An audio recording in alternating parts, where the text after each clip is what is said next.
Fanny, je te demandais, dans le fond, de nous montrer les premières étapes de l'apprentissage d'une commande comme le reste, par exemple, en appliquant le principe des 3D et la mécanique d'entraînement qu'on vient de voir. Alors, qu'est-ce que tu en penses de nous montrer ça avec Nikki? Avec plaisir. Donc, le reste, j'aime bien le pratiquer de la position couchée parce que je trouve que le chien est plus stable. Vous pouvez le faire de la position assise, c'est comme vous préférez. Alors, j'ai emmené mon chien confortablement ici sur le lit. On lui demande de se coucher. Alors, la première chose à faire, c'est qu'on va choisir le dé qu'on souhaite travailler. Donc, moi, j'aime bien commencer par la durée, ensuite introduire la distance et ensuite introduire la distraction.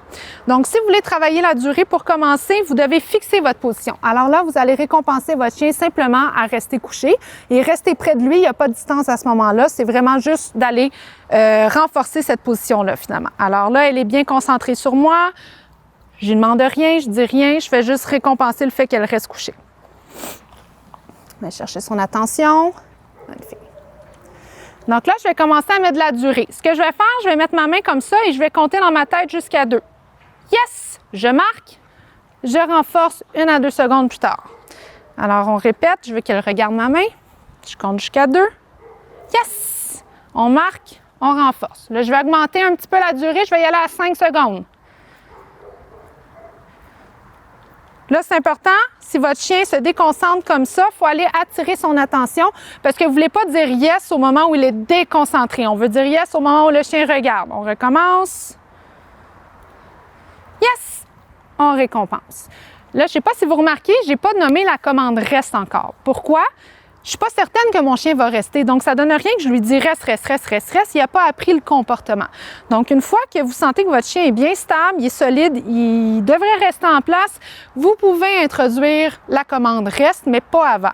Donc, quand vous êtes rendu à 5 secondes, c'est un bon moment pour introduire le mot reste. Alors, oui, parce que le chien il a compris ce qu'on attend de lui, que c'est le fait de ne pas bouger pendant une certaine durée. Exactement. Puis, quand vous introduisez le mot, on ne change rien d'autre. Donc, je répète la main. Je ne crée pas de distance, alors je vais simplement dire « reste ». Je compte dans ma tête. Yes! 1 à 2 secondes, on récompense. Donc ça, vous faites ça jusqu'à 10, 15, 20 secondes selon la capacité de votre chien. Vous allez devoir faire plusieurs répétitions avant de vous rendre à 20 et 30 secondes, évidemment. Si le chien se lève au bout de 5 secondes, c'est parce que je suis allée trop rapidement. Revenez à l'étape précédente. Donc là, je vais introduire la distance. Quand on introduit la distance, on travaille juste la distance, il n'y a plus de durée. Donc là, on introduit le mot « reste ». Alors, je vais dire « reste ». Je recule de 2 pas. Il n'y a pas de durée. Yes! Je reviens. Reste. Je recule de 3 pas. Yes! Je reviens. Reste. Yes! Je reviens. Qu'est-ce qu'on ferait, Fanny, si Nikki avait bougé, par exemple? Parce que je suis sûre que les gens à la maison, ça va leur arriver des fois en cours d'apprentissage que le chien faute. Qu'est-ce qu'on fait dans ce temps-là? Vous le repositionnez simplement. Vous avez des questions à vous poser. Est-ce que je suis allée trop vite? Est-ce que j'essaie de sauter des étapes? Parce que ça fait une demi-heure que je fais la même chose? Peut-être que c'est trop long. Peut-être que vos gâteries sont pas assez motivantes. Peut-être que votre chien n'a pas assez bougé. Donc, il faut vraiment tenir compte de tout ça, replacer votre chien calmement, recommencer à l'étape précédente. Donc, si vous étiez à la durée à 5 secondes, il a triché à 6, revenez à 4. Solidifiez le 4 secondes avant de passer à 5. Terminez l'entraînement sur une bonne note, puis demain, on répétera, on repart à 4 secondes, puis on augmentera graduellement. Donc, il faut simplement se poser les questions, revenir en arrière un petit peu.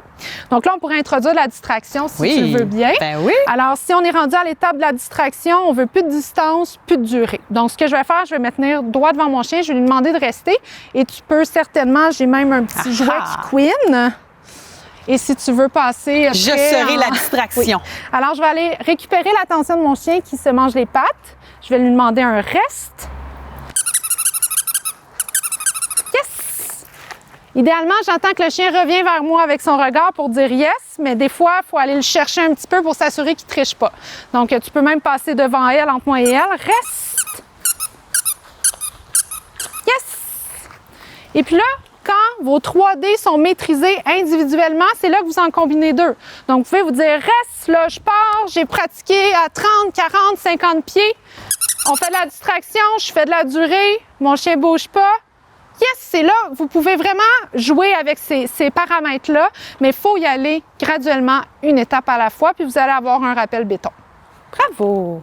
Puis, au fond, il faut aussi toujours se rappeler qu'on place notre chien dans une situation de réussite. Oui. Hein? On ne veut pas le mettre en échec parce que ça devient décourageant pour lui, décourageant pour le propriétaire aussi. Fait que très important d'y aller progressivement. Absolument. Et des échecs, il va y en avoir de toute façon, mais c'est juste posez-vous les questions, revenez en arrière, puis ça devrait bien aller.